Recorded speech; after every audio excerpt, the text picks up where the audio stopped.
Yeah. Yeah, and I think that's one of the reasons why he lost some fights early in his career, because he took unnecessary chances and he fought recklessly. Then as he adjusted later in his career, he fought more intelligently. He took a lot of risks still, but he was more intelligent about it. He was more intelligent about the way he approached fights. And then he started winning and beating guys. And that, you know. Gaethje fought very fucking dirty in this fight. A lot of eye pokes, a groin shot as well. I think Paddy Pimblett had a groin shot that he landed too, but that was towards the end of the fight where it was just an absolute mess of a scrap between the two of them. You think you know Joe Rogan? You think you know the voice of the UFC, the man who has interviewed thousands of fighters, the man who has seen broken legs, knockout artists, and bloodbaths for over 20 years without flinching. But what happened last night at UFC 34 was something we have never, ever seen before. The moment the medical report came back, the moment the words facial fracture were whispered into Joe Rogan's earpiece, the professional mask slipped, and what we got was not a commentator. We got a furious fight fan who had seen enough. Joe Rogan didn't just interview Justin Gaethje, he confronted him. He lost his temper. And frankly, after what we just witnessed happen to Paddy Pimblett's face, can you blame him? Today, we are going to break down the most tense, awkward, and explosive post-fight interview in UFC history. We are going to talk about the injury that sickened the arena, the illegal move that caused it, and why Joe Rogan refused to let Justin Gaethje off the hook. This wasn't just an interview, this was an interrogation. If you thought the fight was controversial, wait until you hear what was said when the mics were cut. Listen, all leading up to this, you never downplayed how tough you thought Paddy would be, right? But surely you never thought it was going to be like that. I mean, did you envision a scenario where he goes toe-to-toe and has a Justin Gaethje fight with Justin Gaethje? Yeah, I did. I mean, that was his only choice. And I knew he wasn't going to quit. He's not a quitter. I've never seen him quit, never seen him give up. And luckily, I found some success early. You know, like I said, I was going to have to steal some momentum, and he was very confident, and I had to take that early. And, you know, the moment I stepped in there, he didn't take his eyes off me. That was me not too long ago. And I guess I was Eddie Alvarez, here to teach him a lesson. Same thing he did to me. He did try a couple takedown attempts, a couple foot sweeps in the clinch, things like that. I mean, so he did attempt to get the fight to the ground, but did you expect him, or were you the whole time, were you expecting him to pivot his strategy and just like sell out for the takedown and try to get you down? Yeah, I mean, but I deserve some credit for stopping that from happening. I mean, there's no doubt he wanted to get it there. But half of wrestling is stopping people from taking you down, and that's what I was best at. And so luckily I was successful tonight from keeping him there. I thought I grappled well. I was in his guard, in his guard a little bit, past his guard, landed some huge shots. Pretty sure I sliced his face open with a couple elbows. Felt amazing. So yeah, like I said before, since Oliveira choked me out, I've been putting a lot of work in, and it sucks that it's part of the sport, but I have to do it. I thought it was great that you gave him some credit to his tagline that Scousers don't get knocked out. But I mean, as you're hurting him multiple times over there, like, do you start to get frustrated at all, or like, what do I got to do here? No, I just got to stay in it. You know, my coaches do a good job at keeping me focused and keeping me in the fight. But I've been here, I've done it too many times to try to think that it's over or he's quitting. I knew, I could feel it. This guy was trying to hurt me the whole time. And if I took my foot off the pedal for a second, he was on my ass. And he did a good job up to the last second. I really wanted to finish him, but I loved teaching him a lot. He said my face was not going to look the same after the fight, and his would look the exact same. So as soon as it was over, I was like, well, look at your face, motherfucker. It does not look the same. Let's set the scene. The decision had just been read. 49-46, Gaethje. The crowd is booing. Paddy Pimblett is being rushed out of the cage, a towel over his head, flanked by doctors. We now know why. Sources from the back, and Rogan confirmed this on the broadcast, state that Paddy Pimblett suffered a blowout fracture of the orbital bone. His eye socket is shattered. This isn't just a black eye. This is a career-altering injury. And the cause? That thumb. That sickening deep eye poke in the second round that referee Mark Goddard ignored. When Joe Rogan stepped into the cage to interview the winner, Justin Gaethje, the energy was icy. Usually Joe is shaking hands, he's smiling, he's hyping up the performance. Not this time. Joe walked up to Gaethje with a face like thunder. He didn't start with congratulations, he didn't start with how do you feel. He went straight for the jugular. He looked Gaethje in the eye and said, "Justin, we have to look at the replay. We have to be honest about what changed this fight." Gaethje, Paddy, what do you think it looks like? Oh man, more skilled, more experienced, I think better fighter all around, Justin Gaethje. But I also have been on record and said that Paddy Pimblett is better than a lot of people think he is. You know, because of his haircut and the way he talks, and when I fought him, he's better than a lot of people give him credit for. He's got long reach, good kicks, pretty darn patient and composed in there, but Gaethje's a whole different animal. So if I had to bet, I'd go Justin Gaethje, interim champion, and then he beats Ilya Topuria later on this. This is where things went off the rails.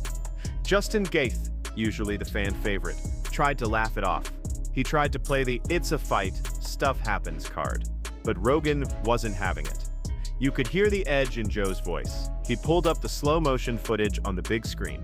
The footage of Gaethje's thumb digging into Paddy's skull, and he literally pointed at it and yelled, "Look at that. That is not a punch, Justin. That is a thumb deep inside the eye socket."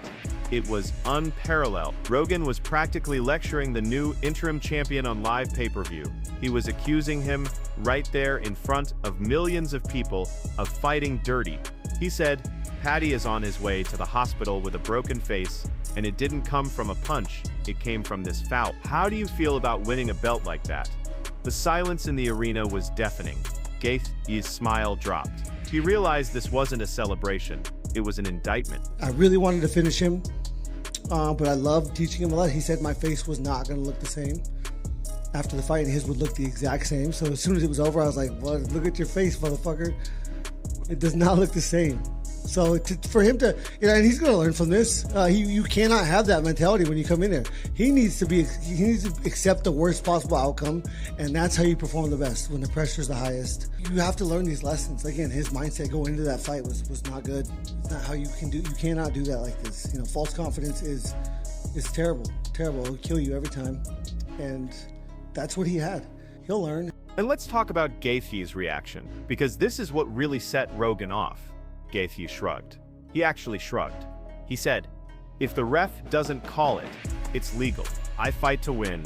That was the moment Joe Rogan lost it. You could see him physically recoil. Rogan, who preaches honor and martial arts discipline, looked at Gaethje with pure disgust. He cut Gaethje off, interrupted the champion, and snapped. "It's not about the ref, Justin. It's about the damage. You shattered his orbital with an illegal move. That's not winning. And he caught himself before saying something he might get fired for. But we all knew what he wanted to say. He wanted to say, that's cheating. It was the most human moment we've seen from Rogan in years. He wasn't working for the UFC in that moment. He was standing up for the guy who was in the ambulance. And obviously delivered in the main event, it's capped off with a war. Just give us your thoughts on Justin Gaethje and Paddy Pimblett delivering a 5-round battle. Yeah, I mean, what a couple. So Paddy Pimblett at the weigh-in yesterday says, "I'm gonna knock this motherfucker out tomorrow." And I was like, that's interesting. And he never abandoned that game plan. Even when, he got dropped a couple times, I kept waiting for him. I'm like, he's eventually gonna have to shoot and try to submit him. Now I didn't know Paddy Pimblett had a chin like that till tonight. And yeah, absolute dogfight in a war, and much respect to both guys. We haven't seen Justin yet, so we don't know what his status is physically, but I mean, is the interim, is the unification fight have to be next, or is there a case if he's hurt and needs to be out for a while? Apparently he's 100%. So we sent Paddy Pimblett straight to the hospital, and then we're gonna send Gaethje too. And Gaethje's like, "Believe me, I've been in plenty of wars. I'm good." So as far as we know right now, he's healthy. Dana, I remember when Paddy first arrived in the UFC, you were saying stuff like, well, his entrance is good and it's all well and good to get the fans, but he needs to be able to fight. Obviously, we've seen him have great wins before, but to show the durability he had in that fight tonight, do you feel like even though he lost, he will be considered one of the best in that division moving forward? No doubt about it. I mean, he was the favorite tonight. I think that's what fucked him. Every other one, he's the underdog and everybody thinks he's gonna lose. Tonight, he's the favorite. I don't think that his game plan was the greatest. Obviously, tonight he showed he is tough, he is durable, and almost impossible. I mean, especially against Gaethje, and you're eating those punches from him. You know, it's one thing to say, listen, I'm going to come out. I believe in my durability. I believe in my chin, and I'm going to go toe-to-toe with this guy. But when it starts to not work, at some point you got to say, you know what? It's the third round. I got 2 rounds left. This tension didn't end in the cage. We have reports from backstage that the argument continued. Rogan was heard telling producers that he felt sick interviewing Gaethje. He was heard saying, "I can't sell this. I can't sell this as a victory. It's a crime scene." Think about the implications of that. The voice of the company is calling the main event a crime scene, and this goes back to the injury itself. A facial fracture from a thumb. Do you realize how much force, how much intent is required for that? This wasn't a grazing finger. This was a gouge, and Rogan knows the anatomy. He knows the danger. He knows that Paddy Pimblett might never see the same way again. That's why he was so angry.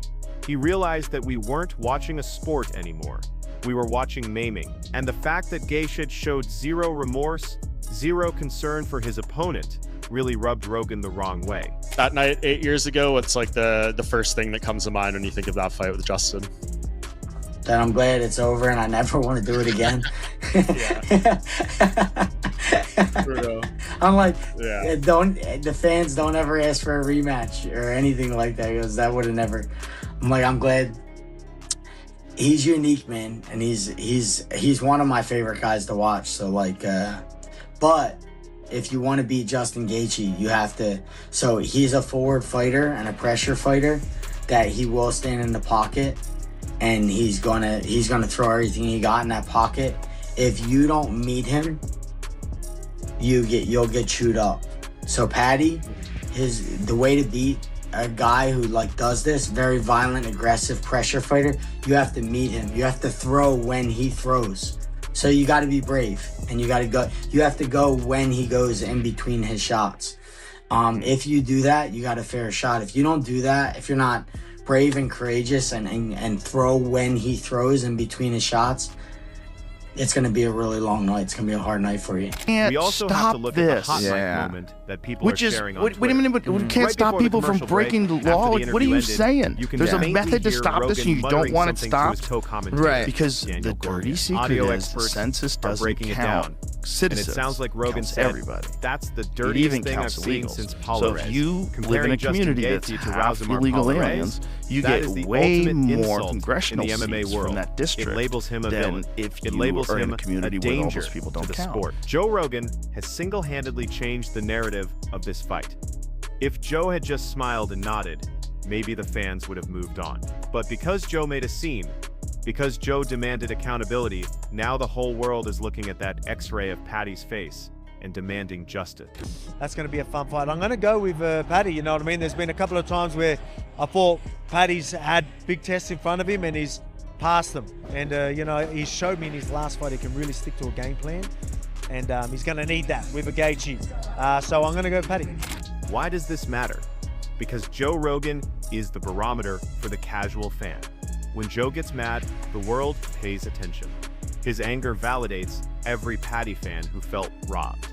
It validates every conspiracy theorist who thinks the fix was in. Rogan basically told the audience, "You are right to be angry. I am angry too." He broke the company man code. The UFC wants to promote Gaethje as the hero, the American savior. Rogan just painted him as a butcher who needs to cheat to win. That is a PR nightmare for Dana White. And you have to wonder, will there be fallout? Will Dana have a word with Joe, or is Joe Rogan too big to cancel? Is he the only one powerful enough to speak the truth to power? Opportunity with everything on the line. Paddy's not bad, dude. Paddy's not bad. He's very beatable, and Gaethje's very beatable as well. But when it goes into the passion and how upsetting Justin Gaethje has always been about not getting that real title shot, and they just keep dangling it right there again, Paddy's in for a new treat, right? Paddy's the one that's never fought for a belt. He's going in there. He's going to be trying to, get that stuff. He's going to feel a little bit more fresher. He's going to have that little bit of excitedness, in my opinion. The scariest part is the medical update on Paddy. We are hearing surgery immediately. We are hearing plates and screws. This isn't a 6-week recovery. This is a year out of the octagon. Paddy Pimblett's prime might have just been stolen from him by a thumb, and Joe Rogan knew that in real time. That's why he couldn't hide his temper. He was watching a young star's career flash before his eyes because of a dirty tactic. He was watching the highlight become the lowlight, and he refused to let Gaethje celebrate it. That interview will go down in history. It was awkward, it was hostile, and it was absolutely necessary. If he gets it done, it's because Justin's just so shot. He's been in so many wars, you know, he's been around the company so long, and that knockout to Max Holloway, he just hasn't recovered from. So if he gets to win that, then yeah, there. But this is like, seems like a smash spot. Like if I was able to bet fighting, which we're not allowed to because the feds got involved because that moron coach James Krause screwed it up for all of us, but this seems like a smash spot on Gaethje because everybody's on and all the public is driving the money line for Paddy Pimblett to be the favorite. But you know, I think Justin's still a tough dog, and he's going to come out there and give his all, and he doesn't want to lose this fight. This could be his last fight if he loses. So, you know, I think he's going to put Paddy to the test, and, you know, Paddy, you know, usually has to control the wrestling aspect, put guys to the ground to get his submission and to get his striking game working. So, you know, I don't know. Justin's shot on one hand. They're trying to give him an easy win on a silver platter to Paddy to build him up. You know, he's got a little bowl cut and a little mouth, and they think he's the next star. So, I don't know. It's a tough fight to judge. You know, how much is left in the tank for Justin versus a guy that's absolute nobody that hasn't actually accomplished anything in the sport yet. We shall see. So where do we go from here? Dustin Gaethje has the belt, but he lost the respect of the most influential voice in the sport. Paddy Pimblett is in a hospital bed, but he has the sympathy of the entire world. And Joe Rogan, he just proved why he is the best in the business. He refused to be a shill. He refused to ignore the blood. He held a mirror up to the sport and asked, "Is this what we want?" And judging by his reaction, the answer is a resounding no. I want to know your take on Rogan's outburst. Was he unprofessional for grilling the winner like that? Or was he a hero for calling out the foul? And do you think Justin Gaethje's legacy is permanently stained by this injury? Put your comments down below. Let's get a 8 going. Did Gaethje mean to break his face? Or was it a freak accident that Rogan overreacted to? Like the video, subscribe for updates on Paddy's surgery, and stay tuned. This story is far from over. Justice for Paddy. He proved decisive when everything hung in the balance. I don't know, dude. I'm kind of leaning towards Paddy. But the way he does get hit with left hooks, he looks so good against Michael Chandler. Paddy's got a lot of ways to win. He's a scouser. He's a scouser. Scousers don't get knocked out, you mushroom. He KO'd Dustin with a head kick too. The fight before the Max Holloway one, which is pretty impressive. True. So who he got, man? Probably Paddy, rear naked. I think. Paddy RNC. Because remember, could be. Yeah. Remember, Khabib. Paddy RNC is definitely possible. What were your reactions to this fight?